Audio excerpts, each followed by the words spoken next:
আপনি যদি এখন মারা যান, কালকে একদিন হয়ে যাবে। আপনার মোবাইলে গান থাকবে, ওই অবস্থা আপনি মারা যাবেন, মানুষ দেখবে আপনার মোবাইল চেক করে ওইটাতে গান আছে।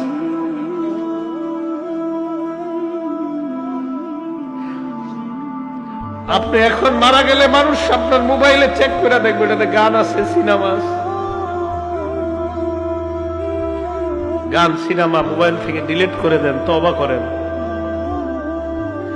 পৃথিবী সাক্ষী হয়ে যাবে যে এই ছেলেটা মারা গেছে, ওর মোবাইল তো সিনেমা আছে, ওর মোবাইলে নাটক আছে, মানুষ সাক্ষী হয়ে যাবে আপনার গুনাহের।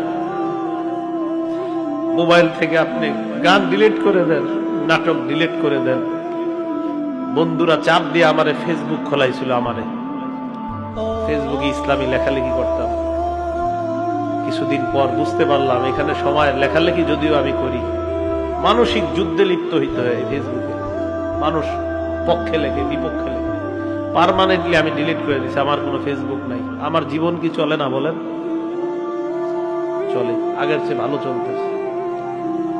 আমি যুবক ভাই যারা আছেন, যাদের মোবাইলে গান আছে, আপনি একবার ভাবেন আপনি মারা যাওয়ার পর আপনার মোবাইল তো আপনার অন্যরা চেক করবে, যারা আপনারে খুব ভালো জানে, চেক করে দেখবে ওখানে গান, সিনেমা, নাটক, এমন অশ্লীল কিছু আছে কল্পনাও করতে পারবে না। ছি ছি, ওর মোবাইলে এগুলো।